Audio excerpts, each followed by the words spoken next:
James, what is the name of the show? Well, the name of this show is The Impossible Show, the Impossible Channel Show, right? Impossible Channel Show. Yeah. Very good. Well, I had a better name, but I forgot right now. I had a better name, but I forgot. That's a good one. Well, hey, but anyway, actually, the show is being put on by the Impossible Channel. This is a Impossible Channel production, as opposed to a Truth Cat production. But we are doing this little Skype interview, which we intend to have lots of fun with. And because of the magic of Skype, I'm able to broadcast it on TruthCat at the same time we do this. This is just and amazing. Of course. Yeah. Steven, I'm going to ask you to, like my fans don't know you yet. Some of them on Facebook, are actually your friends, but I have a load of new fans on our channel. And I bet they're really anxious to know who you are and what you do, and not only that, the information that we're going to be talking about and sharing, today. Let me just clear this a little bit. People are anxious to know some of the things in my channel. People have been commenting, like a lot of the things that you have been adding to Facebook, and I thought that was kind of funny, because I was posting about aliens, UFOs, Nibiru, whatnots, and people were talking about Hillary Clinton and Trump and what's going and what's really going on behind those, facades and all that. So anyway, so I just want you to present yourself again, and once again, just to make people, let me, guys, this is Stephen D. Kelly. Well, hang on. You do me a favor, since I hate to say stuff like that, and I love to hear it come from someone else's mouth. You say what you think, and I'll correct you if I have to. You say what you think I am, and then I'll add what you say. Great. That's a great option. Guys, this is Stephen D. Kelly, ex-CIA contractor. He in the past worked for the CIA producing lasers, if I'm not mistaken. Right, and he knows a ton of shit that he's not supposed to know. Let's say, this guy is one of the guys that's out there, trying to put the truth out. And it's been years, right, Steven? It's been years that you've been doing this, and I've been checking YouTube. You have talks and talk shows on YouTube with different people and different places. You've been traveling, and you've been saying the truth out there. You've been putting the truth out there, right? So after all these years that you worked for the CIA, I gather that you just stopped working for them, and you came back to a more normal life, I would say, right? And I gather that you were not pleased with the world you were living in, and you decided to talk. But correct me if I'm wrong. Please do correct me if I'm wrong. Let me. Yeah. All right. That's good. I just had to let you finish there. All right. Anyway, I guess we got a little bit of time, so I could just go ahead and just give you a little more drawn out answer, huh? Okay. But all right. Well, I'm just gonna say, I was a normal person just like everybody else, but I grew up and spent a lot of years in this electro-optics. Okay, I got really heavily into some advanced technology and stuff, and that may come up later on in the thing. But I was a laser pioneer, if you will, back in those days. I did stuff just really push the envelope of technology in the United States. Okay. Anyway, then that was before I ever got anywhere close to the CIA. I used to work on DARPA projects and things like that. And everything else, Star Wars, you name it, all the kinds of fun stuff. And but the CIA stuff was after I kind of got pissed off and sort of went off on my own and went to work for my brother, and they kind of swooped in, like they do. And that was during the Saddam Hussein was fighting Iran, and the CIA was giving him material, and they used people like us to help facilitate these transfers of equipment. Like Motorola phones and things like that.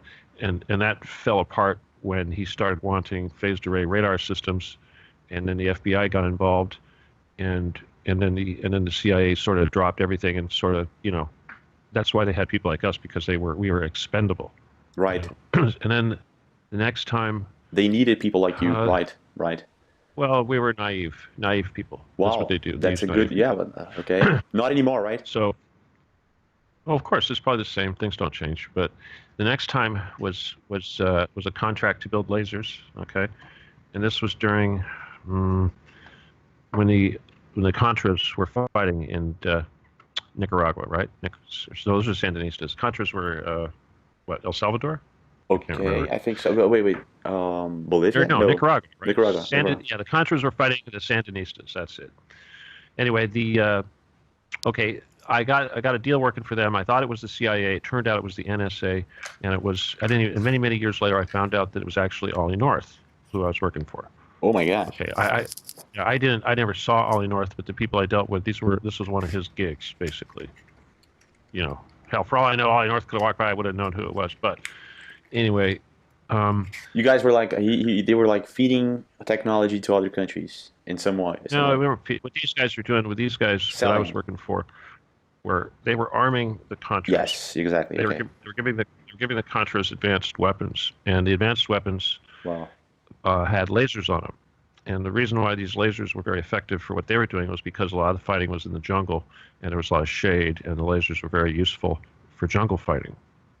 See, Oh my gosh. and also they could use them like for instance, they would mount a laser on a law rocket, which is like a little bazooka, and those rockets travel in a straight line, so the laser travels in a straight line. So you get the picture. Okay. It works really good.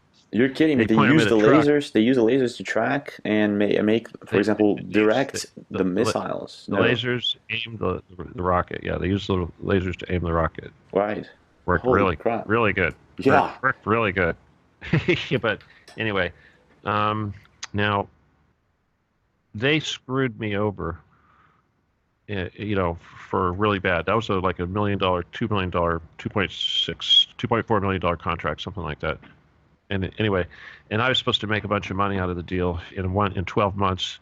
And of course, they were screwing me over, but I managed to walk away from them with about $120,000 worth of lasers, and that's what I used to start my laser business. But I thought they were going to kill me. But the thing is where I woke up. What really snapped me out of everything was when they told me about going into a village in El Salvador, I think it was, or Honduras, one of these countries. Could have been Honduras, and they kill everybody in the village, and then they come in with a helicopter.